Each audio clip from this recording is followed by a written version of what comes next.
The following episode will contain references to stories and characters that may cause sudden and uncontrollable feelings of nostalgic joy and wonder. Listener discretion is advised. You know who you are? Steven is my name. Even Steven. Will you say something, Steven? Steven Orhouse Media. You're listening to another G.I. Joe podcast, and this is episode number 3, The Trojan Gambit.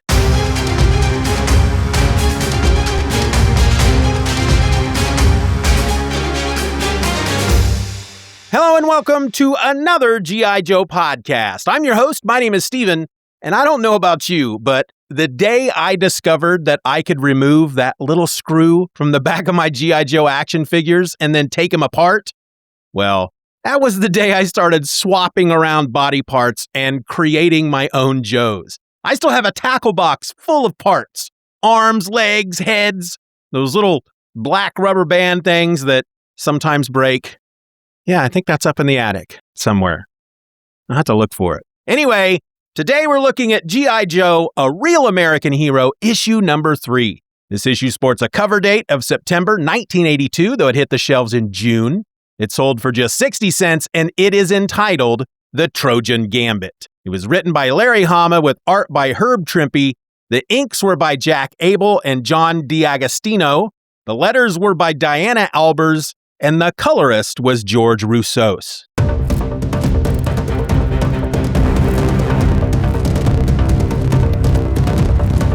After a successful raid on a Cobra stronghold, the Joes haul a captured battle robot back to the pit.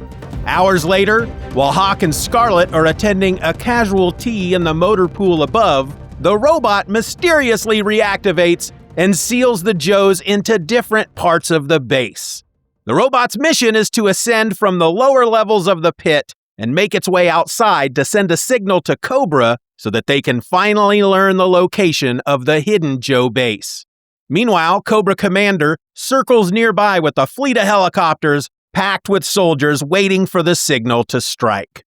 Back at the pit, Clutch, Steeler, and Breaker find themselves trapped in the canteen, while Stalker, Snake Eyes, and Flash are locked in the arms room.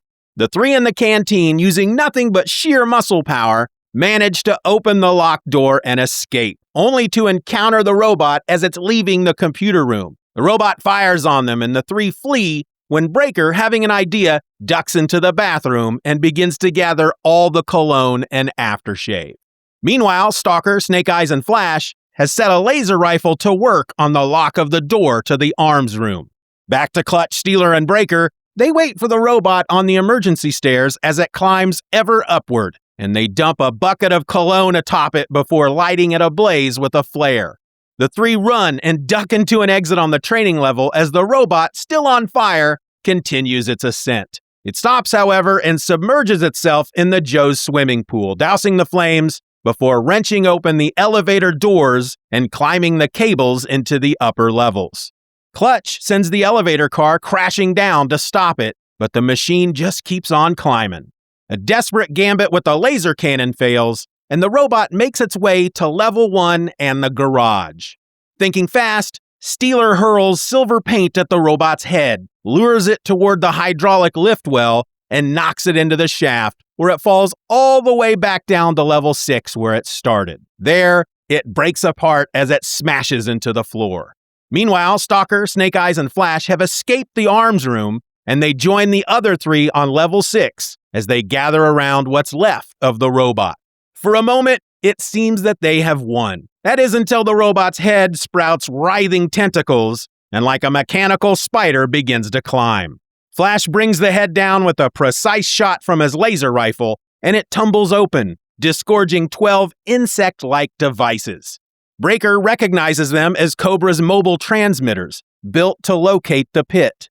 The 6 immediately begin hunting them down, destroying all the bugs but one, which manages to find its way all the way up to the grate in the floor of the motor pool, where the tea party is still in full swing.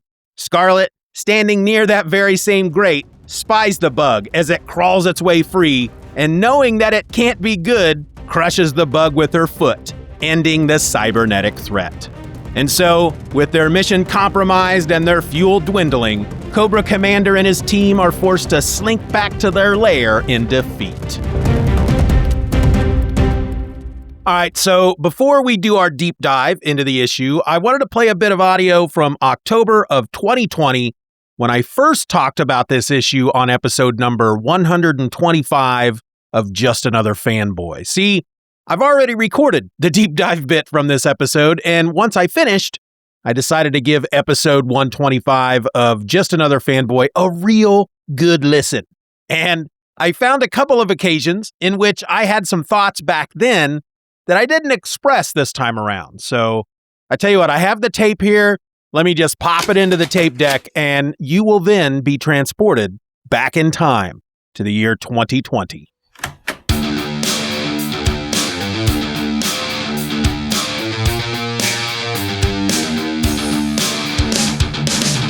So in this opening page, it's a splash page, we can see a couple of Joes dismantling what appears to be a big robot, like a big, bulky, Hulk-sized robot. The robot, Steeler is carrying the robot's head, and it's a pretty crazy-looking head. It's just a big bucket. It's just a big, if you take a bucket and you round the bottom, turn the bottom into a half sphere, and then overturn the bucket so that the bottom becomes the top, and then you just draw a big squiggly line on it for a mouth and some red googly eyes. It's a crazy-looking robot. But they're dismantling it, and they take it back to the pit, which is the lair of G.I. Joe.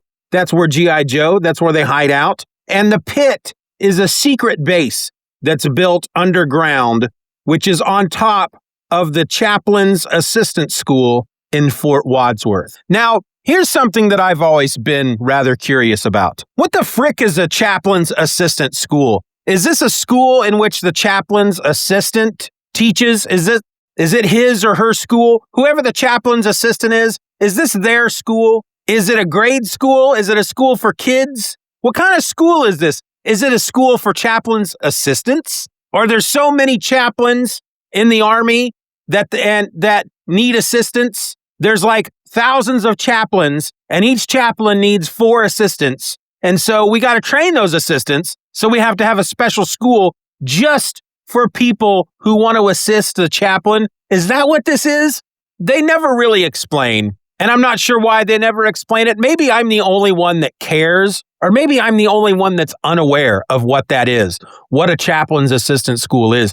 Maybe that's just general knowledge. Maybe people are at McDonald's eating their Big Mac and they're not talking about it because they already know what it is. There's no reason for them to discuss it because they already know. I would walk into a McDonald's and I'd sit down next to somebody and I'd have my McFlurry and I'd say, "Hey, what's up with this chaplain's assistant school?" And the person next to me would just stare me down and say, "What are you, some kind of moron? It's the chaplain's assistant school."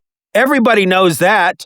That's as American as baseball, apple pie, and making sure the poor stay poor. Maybe I'm making a big deal out of really absolutely nothing at all. But what I can tell you is that the entrance to the pit is in the motor pool, because any good school needs a motor pool. I'm gonna stop thinking about it. But they've loaded this robot into the back of a disguise. It's a truck that's made to look like a male truck, not a man, like a female in a male truck, a truck that delivers the mail.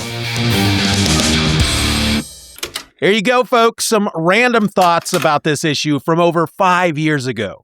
With that done, grab up your copies of G.I. Joe, A Real American Hero #3, and we'll dive right in.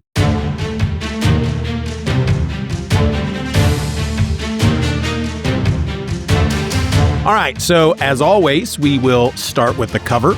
This cover was penciled by Bob Hall with inks by Al Milgram, and it features a great big old blue robot, and it's shooting lasers out the top of its head and these just giant fireball laser things out of its hands, and it looks freaking huge compared to the Joes that are all around it trying to combat this robot in what appears to be some kind of underground room, which we know it is. So, yeah, I'll admit I really like this cover, and in fact, I'm a much bigger fan of Bob Hall's robot than Herb Trimpe's robot when we get into the issue, which we're going to do right now. So we open up the book or the issue, and we start with our title page, which is also a splash page. Tells us that this is the Trojan Gambit. And basically, we are in some kind of Cobra lair. They refer to it as a Cobra stronghold. And the Joes have just infiltrated. They've beat Cobra.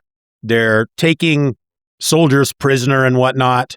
But what your eye focuses on here is the big robot that Clutch and Steeler are taking apart. It's big enough that Clutch is standing on a crate, some type of crate that's probably 2 feet tall, and that takes him up to the shoulder of the robot, and he's working away at the shoulder. He's trying to remove the arm, it looks like, because the other arm is off and laying on the ground, and the head has been removed, and Steeler is walking away with it. I want you kids to get ahead. In the opposite bottom corner is Breaker, who is on the radio with General Flag, and he's just briefing General Flag on their situation and what's going on and how they have captured this battle robot that Steeler and Clutch are dismantling.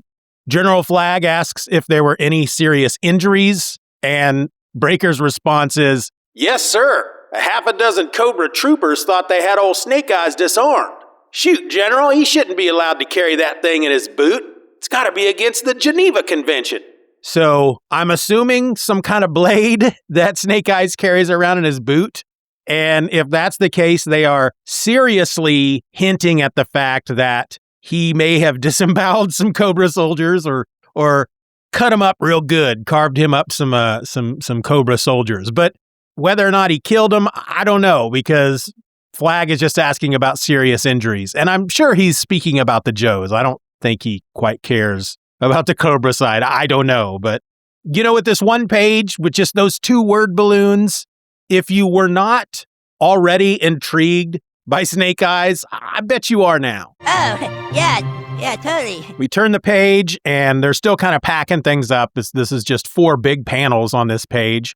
And Flag is still talking to Breaker, and he is telling Breaker, "Your backup team is on the way. They'll be in 3 vehicles disguised as mail trucks. Get the robot back to the G.I. Joe Command Center, the pit, and run some preliminary scans on it. The tech team from Aberdeen will be up sometime tomorrow to give it the hairy eyeball.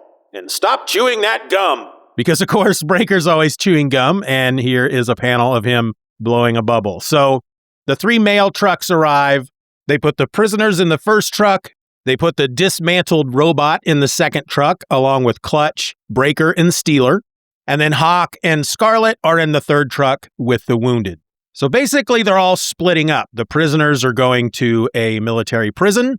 The wounded are going to a hospital. And then the robot with Clutch, Breaker, and Steeler are going back to the pit. Top of the third page, we see Cobra Commander for the first time. And it's a very brief little scene, little panel here with a pair of Cobra soldiers that are looking at screens. They're in a computer room of some sort. And one of them tells Cobra Commander, "Phase 1 of our plan has been completed, Cobra Commander."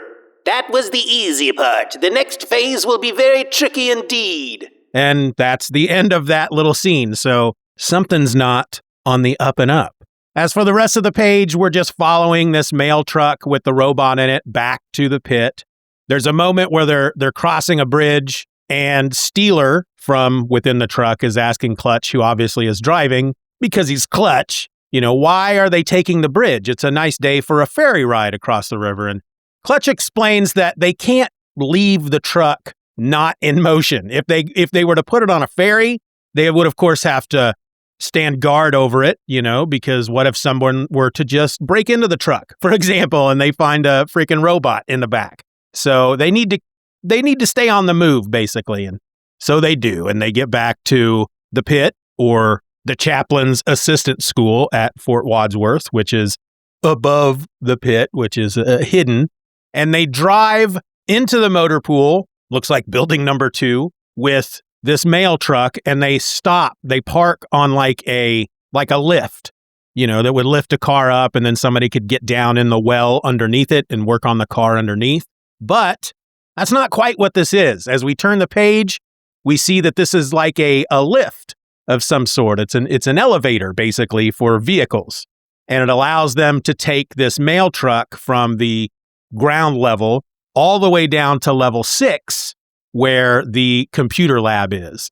And as they're riding down this lift, we see basically a section, a small area of the pit in cross-section through these 3 panels as the mail truck goes down this lift. And one of the 3, they're not really identified, but one of the 3 is asking Steeler why the computer level is all the way down at the bottom. And Steeler basically tells him, personal survival. Let's put it this way. If the bad guys popped a small nuke on Fort Wadsworth, which is highly unlikely, the motor pool would be instantly vaporized. The crater would extend down at least to the heavy equipment level. My tank would disappear. The shockwave would disintegrate all the equipment on the briefing room level, and the radiation would kill every living thing down as far as the training level. The bottom 2 levels, with the living quarters, computers, generators, and life support systems, can be sealed off with the automatic blast door system and continue to function with a fairly favorable survival quotient. Turn the page. It's now later, as the caption box tells us, and we are in the computer lab. The robot is laid out on a big table, and it's in pieces. You've got the feet. Each leg is separated into 2 pieces. Each arm is separated into 2 pieces. You got the hands, then you got the torso and the head, and then the jock area, whatever you would call that, the pelvis, the pelvic region, that's what it is. Anyway, they've taken it apart and they're scanning every bit of it, even though there are some tech people coming down from Aberdeen to really take it apart tomorrow. They're giving it a once-over to make sure that there's not like any booby traps or anything like that. But they don't find anything. They don't find any explosives or any sign that it has any electrical power at all. At the bottom of the page, it's now hours later. Hawk and Scarlet have come into the computer lab, and Hawk is telling them that he and Scarlet have to change into their dress greens because there's a social tea that the chaplain's assistants are holding up in the motor pool right above them. And so they have to attend because they're technically a part of that group. And so they have to keep up appearances.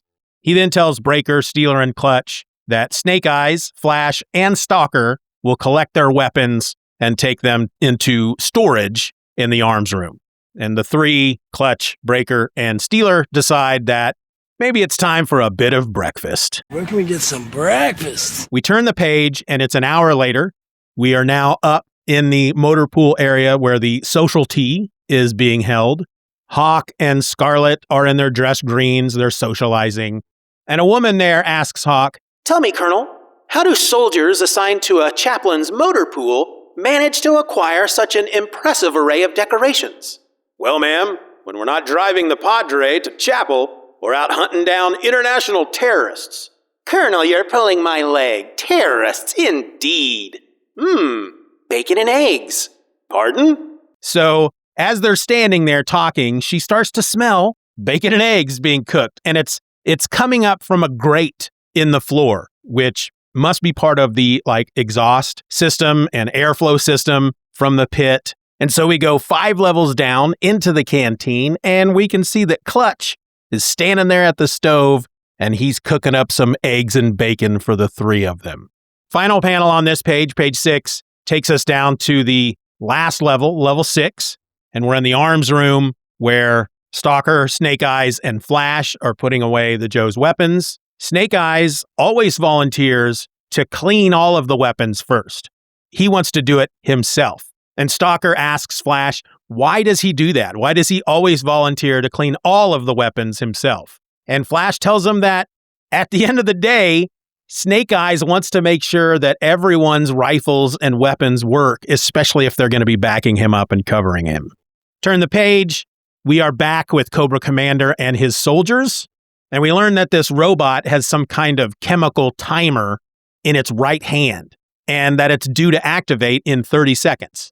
Cobra Commander starts speaking. He basically spells out the entire plan as we witness this right hand on this robot wake up and basically act like Thing from the Addams Family. It crawls itself across the table, jumps onto the floor, climbs up to a computer console, and taps in the code to secure the command center. And basically, what Cobra Commander is narrating here is that they're not going to be able to communicate with the robot in any way as long as it's deep down within the hidden Joe base. And he assumes that the base is radio and ray shielded, as well as thoroughly blast shielded, and claims that it's the blast shielding that's going to be their weakness because, as he puts it, To be totally secure, the command center must be fitted with automatic blast doors between all levels and compartments.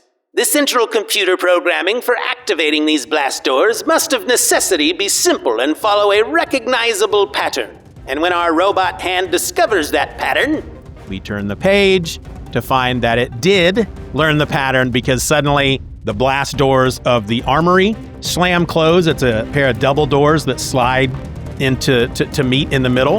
And then we see the door to the canteen slide shut as well, both of them with a great big wham. Another G.I. Joe podcast will return after these messages. Do you like comic books? What about comic books from the 70s? Well, how about sword and sorcery comic books from the 70s that feature a certain barbarian from Cimmeria who seems to spend most of his time wandering the earth, scoring with babes, and fighting wizards and monsters and such? If all of that sounds fantastic, then come explore the Hyborian Age and tread the jeweled thrones of Earth with me, Stephen Orr, and the Hither Came Conan podcast. Together we'll look at Conan the Barbarian, the Marvel Comics series that began in 1970, one issue at a time, along with any other Conan comics I can get my hands on. Subscribe to Hither Came Conan now on Apple Podcasts, Spotify, Amazon Music, or wherever you get your podcasts.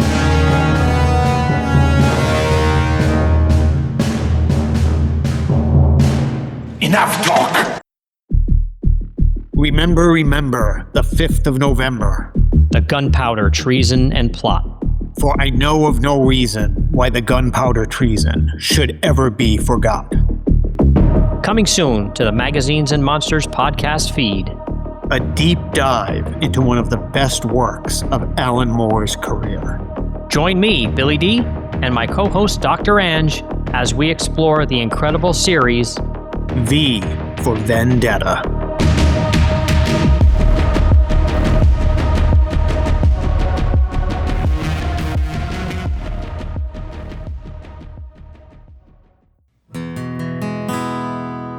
According to the latest report from FalsifiedStats.com, there are currently 12 million active comic book podcasts clogging up the internet superhighway, and 2.3 million new comic book podcasts are being created every single day. If you're looking for something a little different, then let me tell you about Mike's Comic Shop Roadshow. Mike travels the globe and visits comic shops along the way, talking to the owners or really just whomever happens to be minding the store that day. And it's through these conversations that you'll meet some wonderful people and learn how comic shops are run in places like Murfreesboro, Illinois, and Liverpool, New South Wales, Australia. So check out Mike's Comic Shop Roadshow, a truly unique comic book podcast among billions of the same old. Find it now on Apple Podcasts, Spotify, or wherever you get your podcasts. I'm Mike, and I approve this message. And now back to another G.I. Joe podcast. After this happens, we're still getting narration from Cobra Commander, and he's still going through their plan. At this point, this is phase 3 of the plan, or the robot begins phase 3 of the plan, which is for the right hand to climb back up to the top of the table where the rest of the robot's parts are and start reassembling itself. Turn the page 9. We are inside the canteen with Clutch, Breaker, and Steeler. Clutch is removing a panel from the wall next to the door. And when he removes the panel, you see inside there is they refer to it as the arm bar and counterweight that locks the blast door. And basically, they would have to lift this weight in order to open the door. But as Clutch points out, they don't have a crowbar, they don't have a pipe wrench. And they're just, they're not going to be able to budge that using just sheer muscle. But that's when Steeler steps up and he removes his shirt and he crouches down and he starts deadlifting this 200-pound counterweight. And he basically uses the excuse or the reason he uses for being able to do this is because he's had to replace a bogey wheel on a tank in the field. So he lifts and lifts, and he's able to get the door open just enough for them to slide a chair in there to keep it open. Turn the page, and we are now in the armory or the arms room with Stalker, Flash, and Snake Eyes. Flash has an idea, knowing that with his laser rifle, he could slice through the lock, but that it would take a while because the lock is so thick and sturdy. And the heat from the laser, as it's taking however long it would take to slice through the lock, the heat from the full force of the laser would actually eat up all the oxygen in the room before they get through the lock. And so his plan is to turn the laser rifle down to the lowest power level, set it to work on the lock, and just hope that there's plenty of oxygen left when the lock is broken by the laser.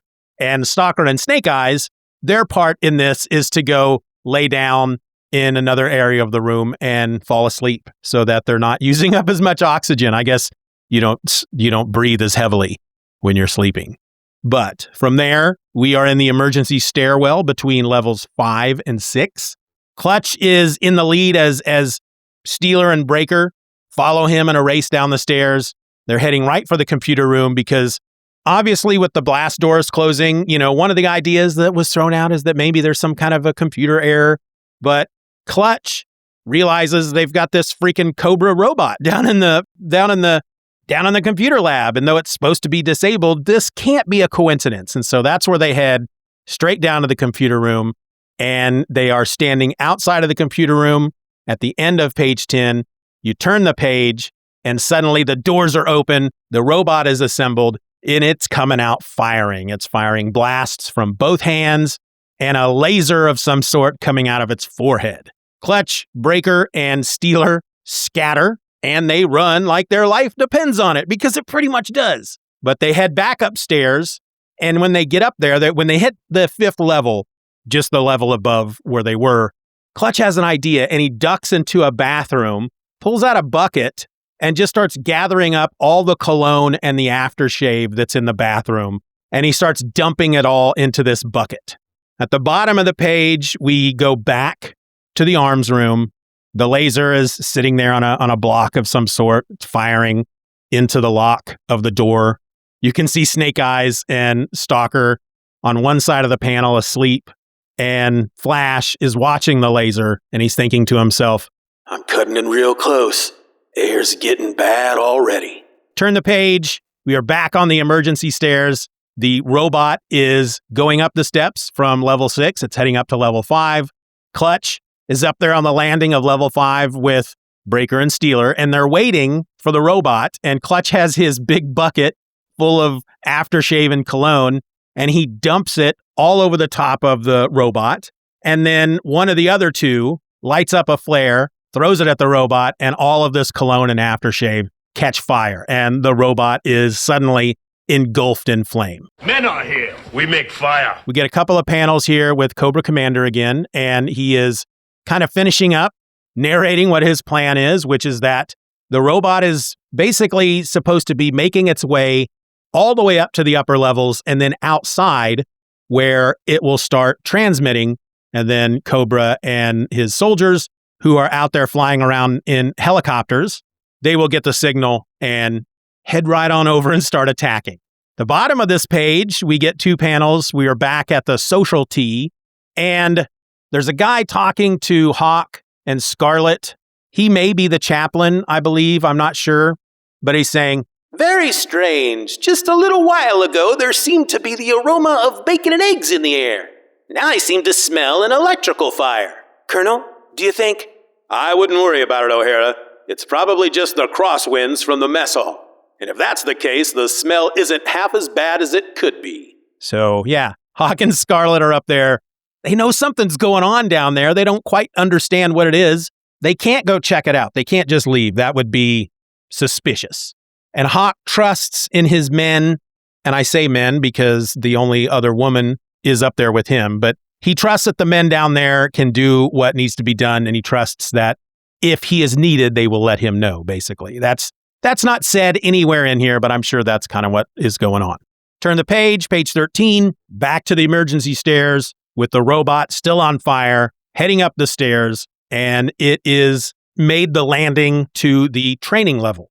Clutch, Breaker, and Steeler are hiding behind a door that's marked exit, and they can hear the robot out there. And when they go to peek out to see what's going on, because they have to assume that at any moment this fire is going to get hot enough that it's going to blow the robot's circuits. And so they peek outside the door to the stairwell, and it's empty. The robot is nowhere to be found. And so they start looking around in the training level area for this robot, and they go into a big room that has it looks like it might almost be an Olympic-sized swimming pool. And each of them kind of start circling the pool. Turn the page 14, and the robot bursts out of the pool. It was down in the pool in the first place. Why they couldn't see it, I don't understand, because it's not like the water in a pool isn't crystal clear. You can see what's in a pool when you're standing above it, but they didn't notice the robot in the water at all for some reason. But it had apparently gotten into the water to put out the fire. And now that the fire's out, it's back out of the water. It's firing its lasers and junk at the three Joes, and they run like crazy, and they jump on the elevator, and they start heading up. They go up to the garage level. When they get up there, they can hear from the elevator shaft that the robot has smashed open the elevator doors, and it's now climbing up the cables toward them. So Clutch sends the elevator car down on top of the robot. The robot smashes it as it comes down and doesn't hurt it at all. And by it, I mean the robot. The elevator car smashed. The robot's fine. And so being up in the garage level, they grab the HAL laser cannon, which we talked about in episode 1, and they roll it over to the elevator shaft, and they chuck it in to basically toss this laser cannon down atop the robot. The robot, however, has climbed up far enough that it's standing in the doorway of the level right below them. The elevator doors are closed. It's just kind of standing there with its back to the doors, and the big laser cannon just kind of falls by it and misses it completely. And so then it smashes through the elevator doors, heads to the stairs, and continues its mission by heading upwards. And it's now almost at the garage level where Clutch, Breaker, and Steeler are. Clutch immediately starts scrounging around. He suddenly has a plan. He asks Steeler to help him find some paint, and he asks Breaker if they have any aluminum foil. Breaker says yes. They use it to chaff enemy radar. Get to page 16. The robot bursts into the garage level. The three Joes are waiting for it.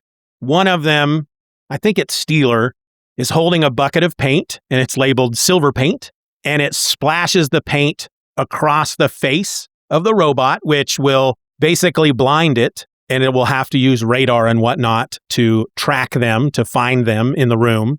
They have covered the hydraulic lift well with the aluminum foil. So that's the lift well is what we were talking about at the opening of the issue, where they park a vehicle on, and it takes them from the upper levels all the way down to the bottom level. And so it's quite the drop. They're on the garage level, which is level 1, basically. It's not ground level, it's the level below. Or it might be ground level. I don't think so, though, because ground level is the social T right above them. Regardless, they've covered the well with this aluminum foil, which the robot, they're assuming, is going to be using radar, and the radar would bounce off of the aluminum foil and ultimately trick the robot into thinking that it is just part of the solid floor. And so it steps on the aluminum foil, falls through, and then falls 6 floors down this well. Page 17, we see the robot land all the way down on level 6, and it smashes into pieces. We then go back up to the social T, and the chaplain is wondering what that sound was.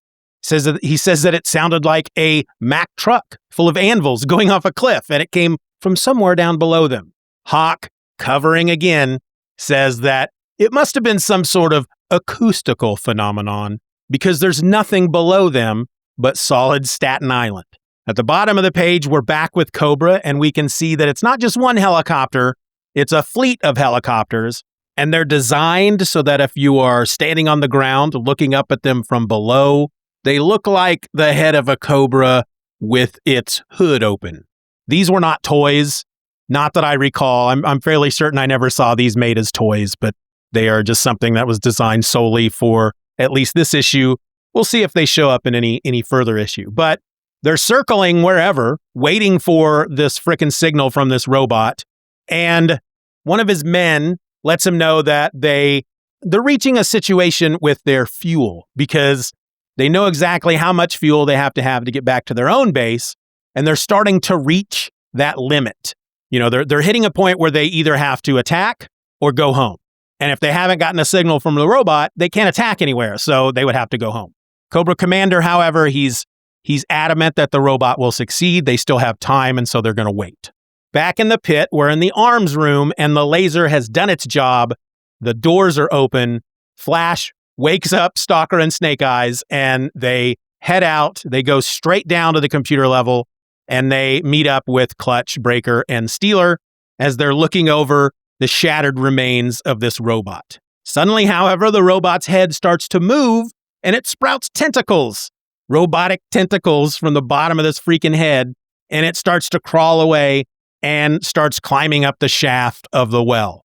Page 19, Flash, who's still holding his laser rifle, shoots the head of the robot and knocks it out, and it falls with a clunk to the ground. But then a panel atop the head opens up, and these tiny little spider-like robots come crawling out. Immediately, Stalker crushes one under the butt of his rifle. And one of the others, I can't quite tell who this guy is. I think it's Flash. Could be Steeler. Anyway, they pick up one of these little robots and they recognize it as basically a walking transmitter with a homing device. And they're all now heading up. Clutch is holding the head of the robot, and he sees that there are 12 little compartments where the panel opened up atop the head. Inside, there are 12 little compartments where these little robots came out of. So there's a dozen of them out there. And they've already smashed one. That was the one that Stalker smashed, and then Steeler or Flash or whoever this is picked it up and looked at it. So they've got 11 left, and they spread out to try and find them.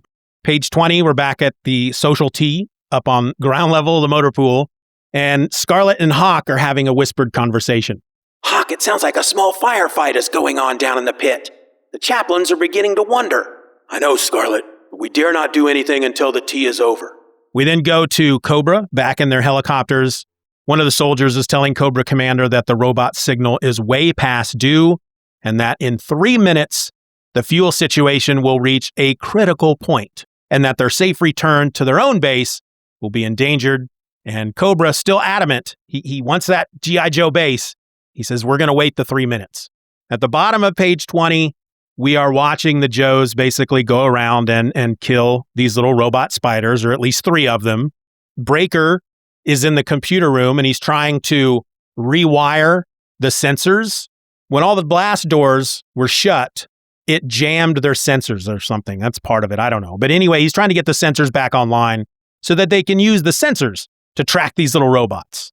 In the meantime, however, until he can do that, they have to track these things and hunt these things and kill them by hand.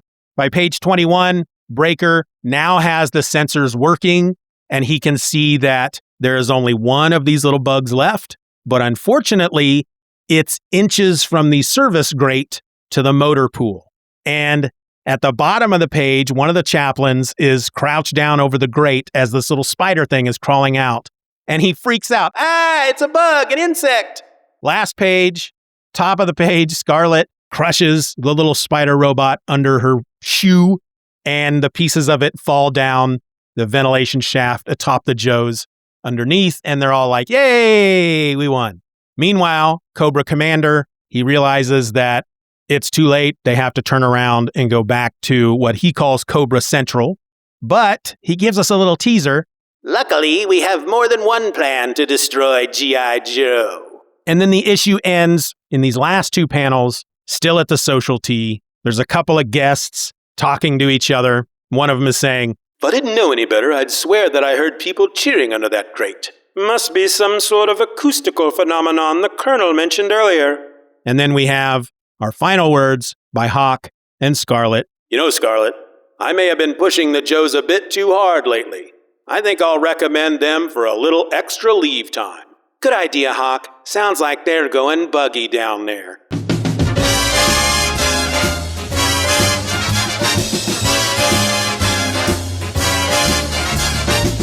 And that music and whatnot is from the Police Squad TV show, because this issue ends the way a lot of those episodes ended, which would be two people in a room wrapping up the episode. Somebody says something funny. They both throw their heads back to laugh, and then they freeze frame and the music kicks in, except for on Police Squad. They didn't actually freeze the video. They're just trying to stand as still as possible, and they don't always make it.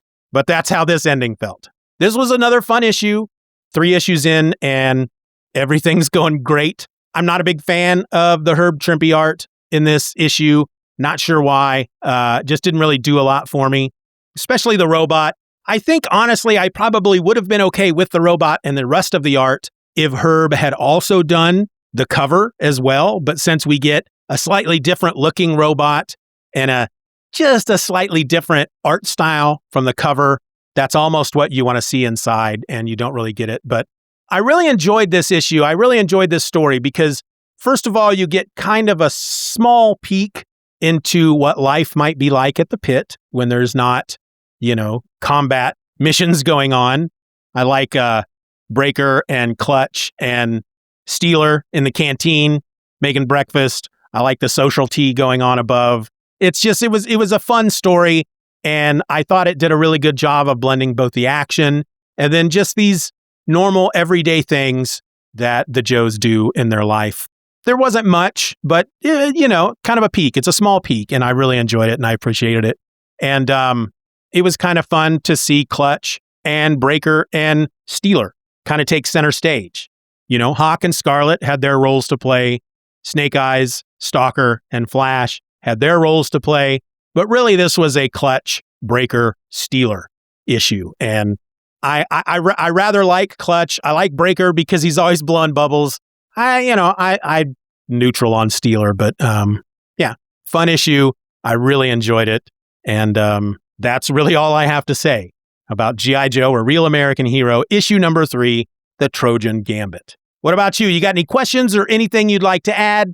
Email me at anothergijoepodcast@gmail.com. And who knows, I may read it out on a future episode.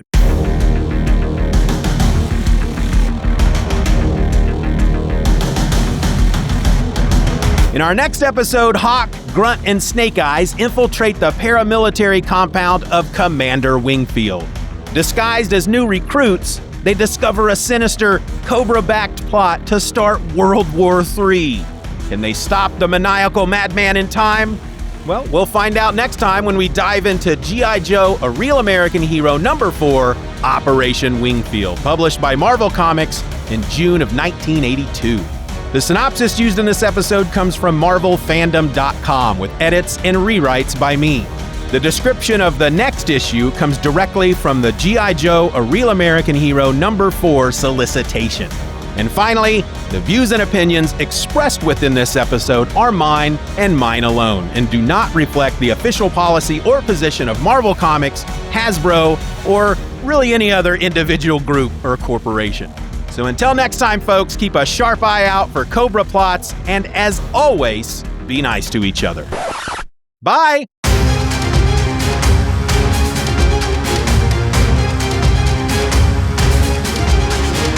I want to thank you for listening to this episode of Another G.I. Joe Podcast. Questions and comments can be directed to anothergijoepodcast@gmail.com.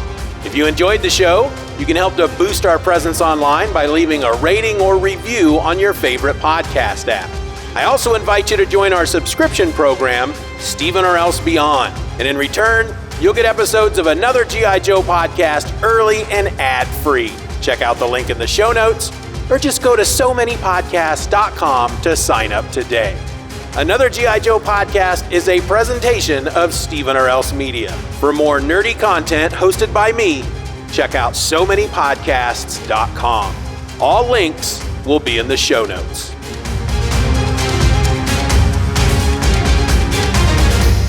I just don't think I can move through life knowing that a guy named Steven did this to me. How could you let this happen, Steven? Steven! Thank God. I had a horrible feeling I was going to be the only one here. You were saying? G.I. Joe!